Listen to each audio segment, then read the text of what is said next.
Hey guys, tonight we're going to slow things down and sit with a story that matters. This one's about a young woman who walked into a room full of people who already decided she was nothing.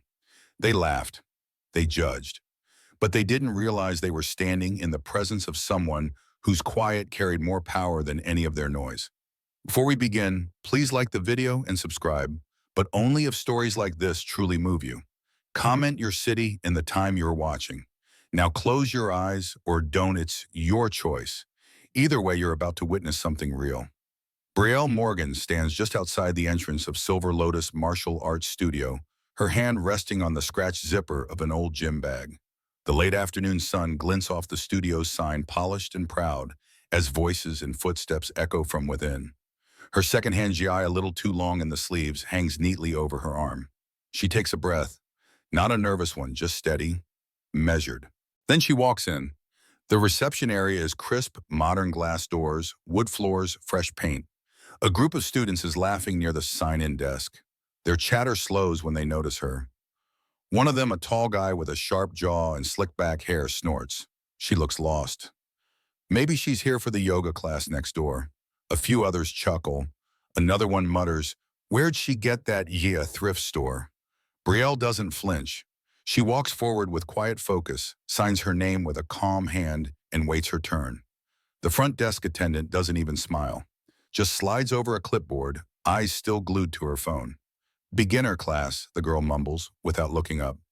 "Yes," Brielle replies softly.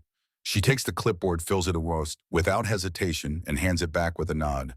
No comment, no defensiveness, no trace of the judgment hanging in the air around her. In the main dojo, Sensei Mark calls students to line up. He's broad-shouldered, late 40s, with the kind of confidence that comes from years of being admired. As Brielle steps onto the mat, a ripple of low laughter rolls through the room again. Someone whispers, "She can't even tie her belt right." Another says, "Hope she doesn't pull something trying to do a front kick." Mark gives her a glance, brief and unimpressed. "Line up at the back, new student." She nods, doesn't speak. She bows respectfully and finds her place near the wall. Her movements are stiff on purpose, her breathing shallow but timed.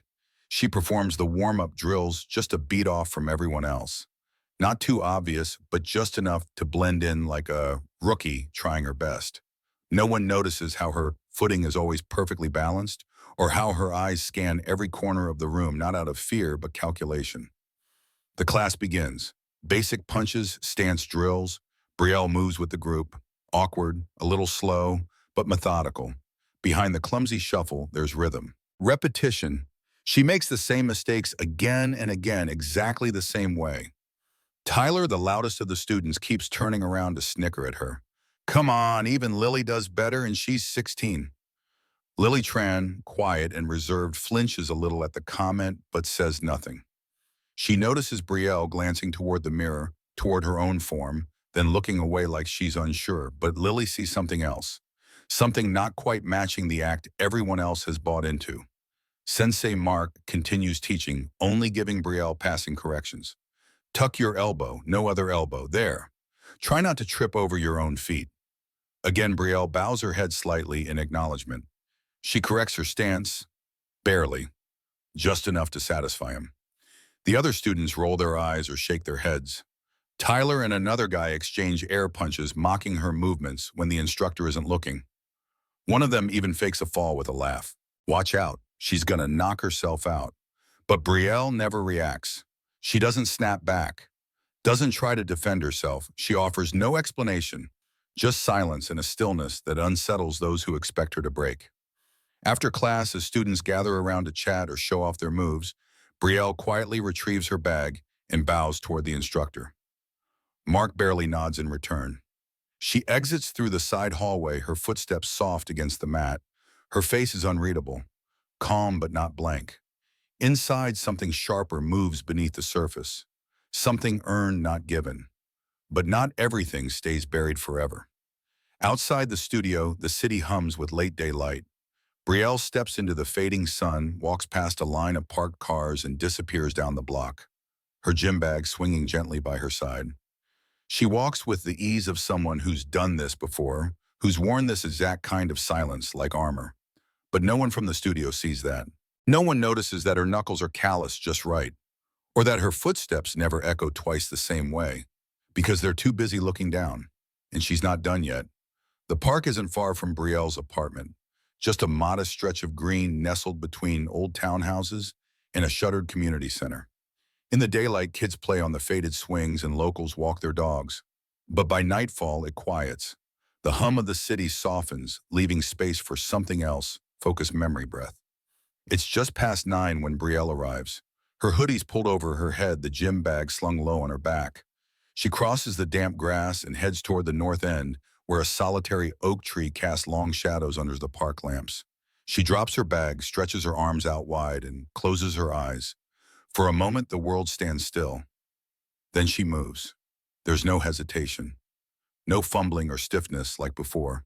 Her stance locks in low and strong, her weight perfectly centered.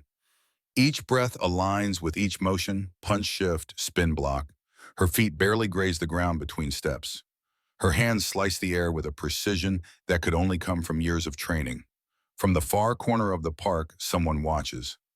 Lily Tran, tucked beneath the overhang of a small picnic shelter, had only come there to sketch. It's something she does to clear her mind when the dojo feels too loud, too heavy.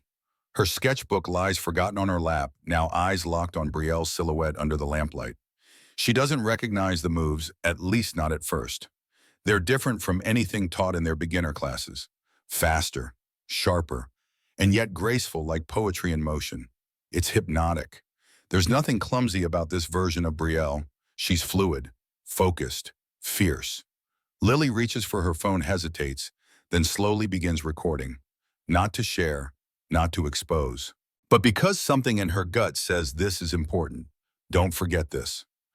Out on the grass, Brielle finishes her kata with a sharp exhale and bows to no one, her shadow stretching forward into the light. She retrieves a small cloth from her bag and unwraps it. Inside is a faded black belt, edges frayed from time, creased from countless folds. She holds it in her hands for a moment, fingers tightening. Then she slips it back into the cloth, gently, reverently, like it's sacred. She never looks around, never notices Lily. Her mind is elsewhere, on a different mat, a different instructor, a different country. In her chest, she still carries the voice of her father, firm but loving. Don't be afraid to go slow. Don't be afraid to disappear for a while, Brielle. Just make sure that when you return, you're unshakable. Back in the studio, the gossip keeps rolling. Tyler makes another comment during warm-ups. Our new champ still can't block a punch. The others laugh. Even Sensei Mark gives a weary sigh, as if he's regretting ever letting her join. Lily stays quiet, watching Brielle's movements with new eyes. She can see the control now, the subtle ways she delays her timing, the intentional errors. No beginner is that consistent in their mistakes. And no beginner flinches perfectly away from a sparring punch without effort. That night, Lily replays the video in bed, over and over. She zooms in on Brielle's stance, the form, the fluidity. She compares it to videos of national tournaments, and then to something else, a clip from years ago buried in a martial arts history channel. A teenage black girl standing atop a podium in Tokyo, surrounded by men in crisp GI bowing to her. The caption reads, Brielle Morgan, 2015 Youth Kata Champion, All Japan Invitational. Lily sits up stunned. The face in the video is younger, but it's unmistakable. That same quiet intensity, that same scar running along her left forearm. She pulls up the clip she took at the park and lines them up side by side. Identical movements, identical poise. Back at Silver Lotus, the jokes continue louder now. Denise, the studio's manager, frowns at Brielle as she signs in. Let's try not to injure anyone today. Yeah, she says, in a tone that carries more suspicion than humor. Brielle just nods and continues forward. She's used to it. The sneers, the warnings, the insinuations that her presence is a risk. She's heard it in Tokyo too, in the whispers of traditionalists who hated seeing her win, in the forced smiles of judges who never said congratulations, just surprising. And now here in a studio that prides itself on diversity as long as no one shines too bright. But she didn't come back for trophies. She didn't come for validation. She came because something inside her refused to stay hidden any longer.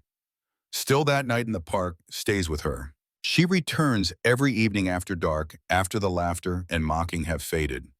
She moves through the forms like breathing, no audience, no need for applause. But she doesn't know she's not alone. Lily keeps coming back always from a distance, always silent, and the recordings grow. Not to embarrass Brielle, but to protect her, to witness, to prepare, because Lily senses what's coming. Something's building, something electric and fragile. And when it breaks, when the moment finally arrives, people will say it happened suddenly. But Lily will know better. Nothing about it is sudden. It's the reward of every quiet moment, every insult swallowed, every truth hidden behind a bowed head and a calm breath. But not everything stays buried forever.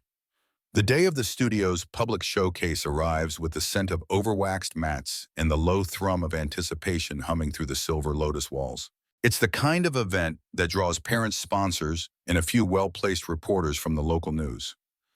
Denise makes sure of that. She paces in a sleek blazer by the front door, smiling through tight lips, guiding guests to folding chairs arranged in neat rows across the viewing area. Today, she tells a parent with a confident nod, "You'll see the next generation of champions." Silver Lotus is the future of modern martial arts. Brielle arrives early, quietly, alone. She bows at the door and steps inside, her hair braided down her back, the same secondhand G, pressed and spotless. Tyler sees her and smirks. "Didn't think today was open mic night," he mutters to Josh loud enough for several students to hear. Josh chuckles, then turns and mimics Brielle's stance, wobbling dramatically. "Careful, folks. We've got a legend in the making." The crowd around them laughs, not cruelly but comfortably, like it's become routine, familiar. Sensei Mark makes his way to the front. His expression carries the weight of a man juggling tradition, ego, and public expectations. He taps the mic. "Thank you all for coming. Today we'll showcase our top students, and even a few new faces just to show how far dedication can go." Denise hands him the clipboard, not bothering to hide her smug grin. "Let's start with your favorite student," she says. Mark raises a brow. The name at the top is unfamiliar to the crowd, but deliberately bolded: Brielle Morgan.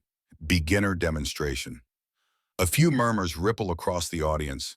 Some students exchange amused glances. One parent chuckles softly. "Beginner, they're really letting anyone up there."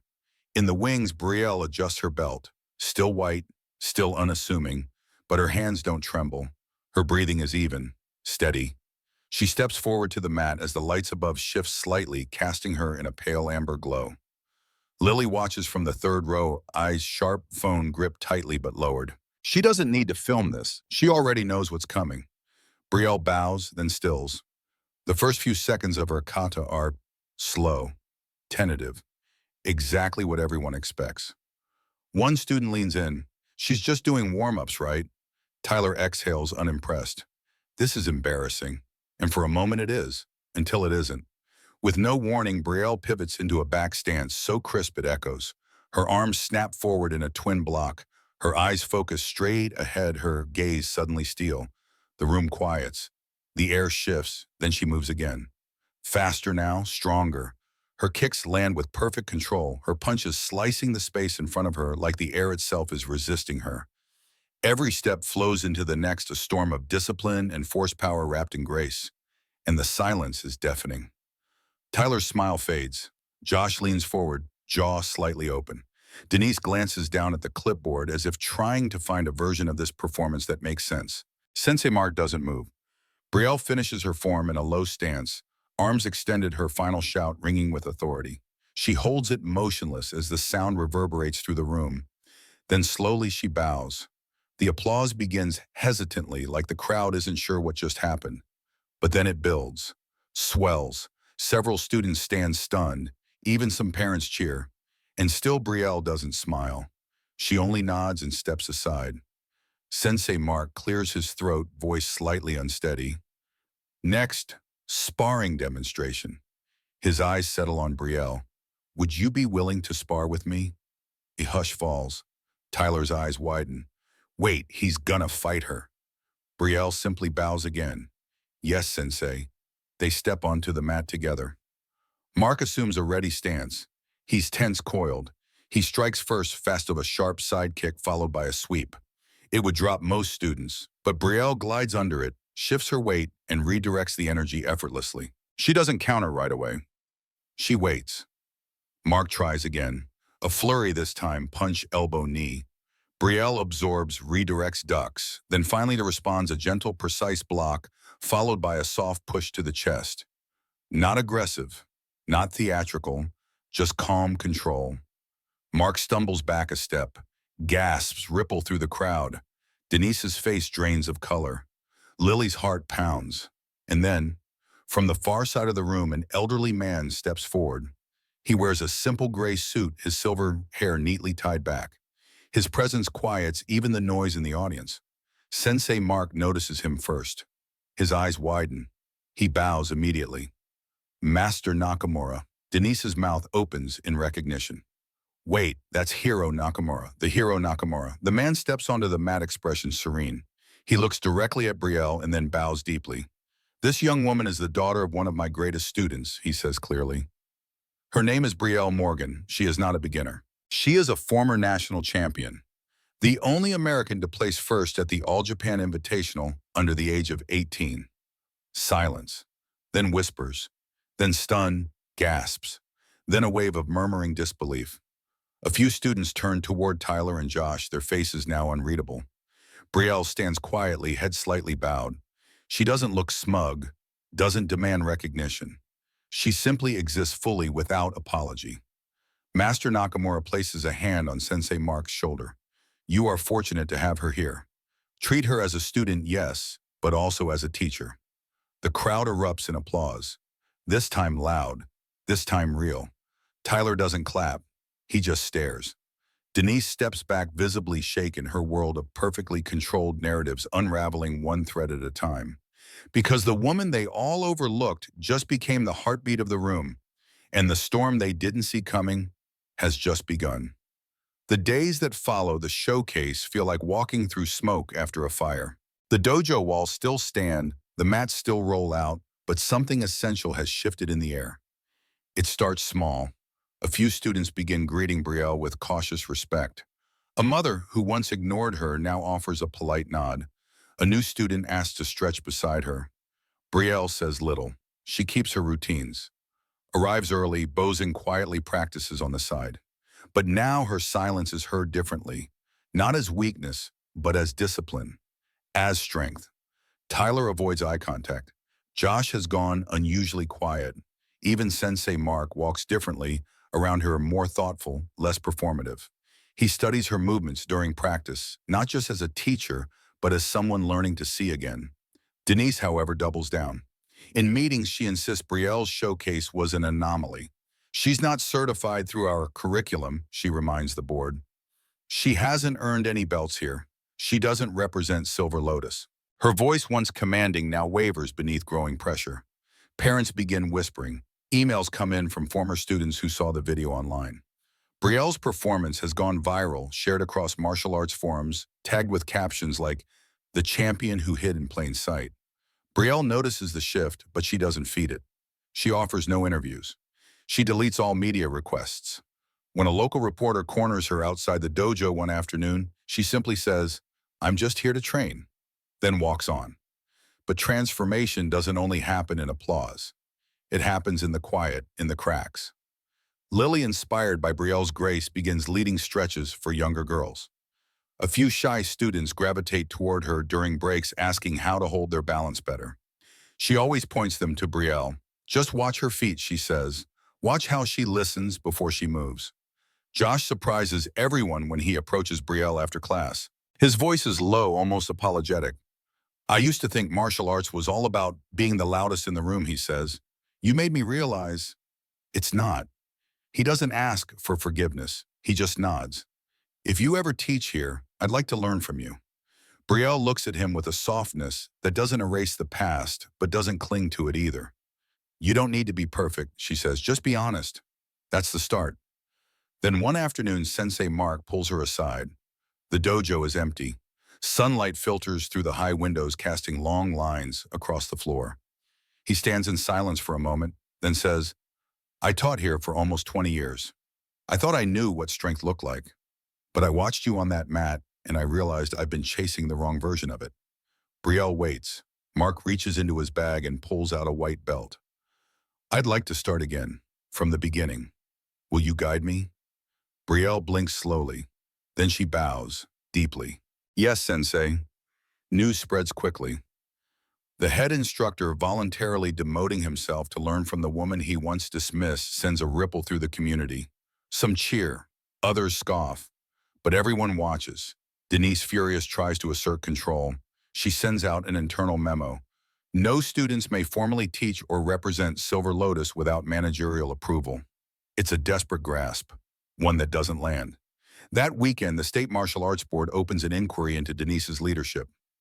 Rumors surface about falsified student tournament entries, performance-enhancing supplement sales, and unethical sponsorship deals. An anonymous complaint includes screenshots of private messages, pressure tactics, cover-ups, intimidation. The board demands a temporary suspension. Denise denies everything, but her voice, once razor-sharp, now cracks under scrutiny. When the board visits the dojo for inspection, they ask to speak with Brielle. She sits quietly, speaks simply. I came here to train, that's all. What you do with the truth is up to you. A week later, Denise is permanently removed from the studio. The board names Sensei Mark as acting head, but he declines. This dojo doesn't need a face, he says. It needs a new foundation. The studio rebrands quietly. The old Silver Lotus banner is taken down. A new sign replaces it, Morgan Dojo, a space for strength and stillness. Below it, in smaller letters, founded on discipline, led by grace. Brielle doesn't give a speech. She doesn't stand on a podium. On opening day, she bows at the mat and begins warm-ups like any other class. But everything is different now. Students move with less posturing, more purpose. Beginners are treated with care, not mockery.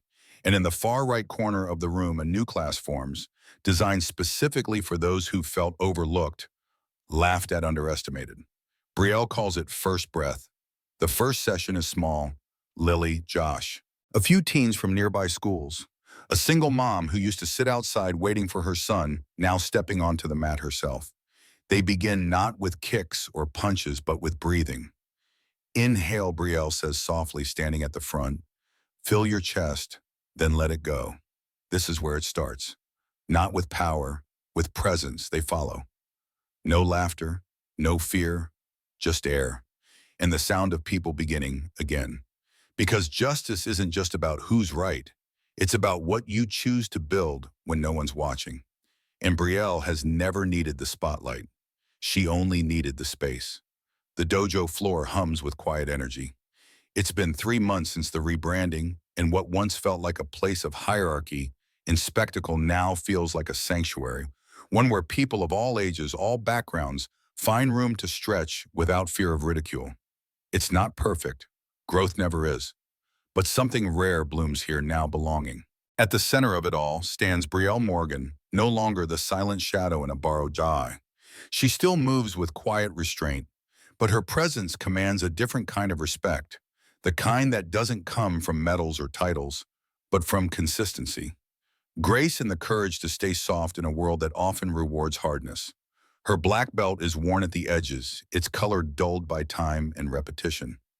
But in this space, it's not a badge of superiority, it's a reminder of where she started, of how far she's come, of who she refused to become even when the world tried to mold her into something smaller. Tyler now helps lead warm-ups for the youth class. He's quieter than before, not diminished, just more thoughtful. During a water break, he sits beside a young boy struggling with his footing and says, I used to mess this up too. Let's try it together. There's no bragging in his voice, just experience. Josh, once the loudest mouth in the room, teaches a weekly workshop on redirecting anger through motion. He starts each class with a confession: I used to fight to be seen. Now I fight to understand. He's not a master. He doesn't try to be. But his students listen. Lily Tran, once the overlooked observer, has become the soul of the new student welcome program. She keeps a binder filled with sketches of student progress, portraits of motion transformation and courage. She volunteers to help clean the dojo after hours. When Brielle tells her she doesn't have to, Lily just shrugs. It helps me breathe. On Wednesday afternoons, the class called First Breath draws more than 20 people. Mothers, retired veterans, immigrants, college students, bullied kids, people who once would have been turned away or laughed at or ignored. Now they move in unison, guided by breath, grounded in stillness. Brielle walks among them, adjusting stances, gently offering small corrections, but mostly just being there, holding space. Her voice doesn't rise. It steadies. You don't need to fight to be enough, she tells them. You already are. On one humid Friday evening, after the mats are rolled up and the fans are turned off, Brielle sits by the open back door with Sensei Mark, now simply Mark, to most. They sip ginger tea in silence.